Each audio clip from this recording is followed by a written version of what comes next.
The following changes have occurred over the past 24 hours. In the Kharkov direction, the detachments of the North Group continue to put pressure. Between the Styx and the estuary, fighters are fighting to own the entire forest area and access to Grafskoye.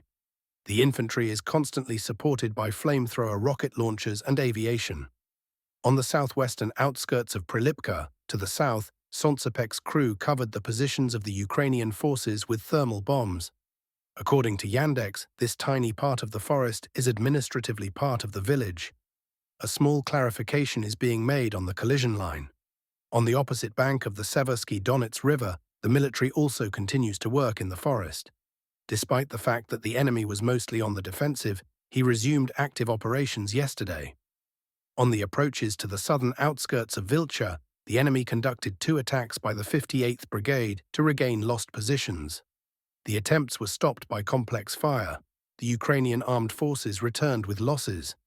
In order for the Ukrainian side to have a problem with logistics, Russian operators are monitoring the situation on their routes. East of Stary Saltov, the enemy could not use the bridge due to the disabling of the bridge. The SSU tried to establish a pontoon crossing. The operators monitored the situation, where they later transmitted the data to the Tornado S gunners. The military used a rocket to bring the crossing into disrepair. It is noticeable that the damage occurred in the center, which led to the separation of the sections. Logistics in this area remains impossible for the enemy.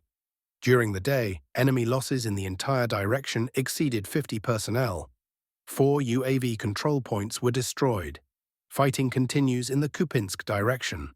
Today, the Russian side published footage in which unit commanders reported that they were in the city center, on 1st May Street, and also on the territory of the plant.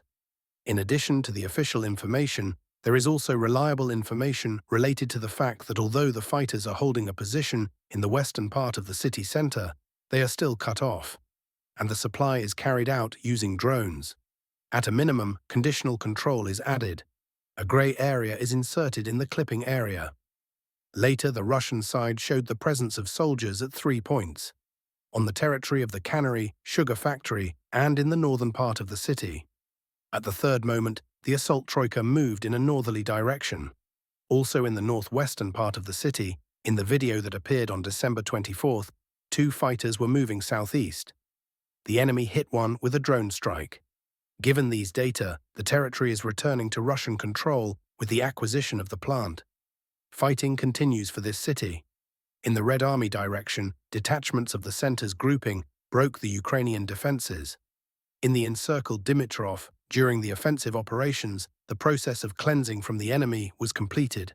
Soldiers of the 5th Brigade unfurled flags at various points. An example of one place is given where it can be seen that military personnel dressed up in a Santa Claus costume in honor of the upcoming New Year. They showed confident control of the territory.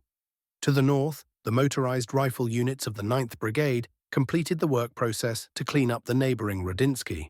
Although the point is smaller than Dimitrov, it is also a city in terms of status. After the operation is completed, the soldiers can focus more on clearing Grishin and further developing the offensive in the direction of Dobropol or to the northwest, towards the more remote Pavlograd.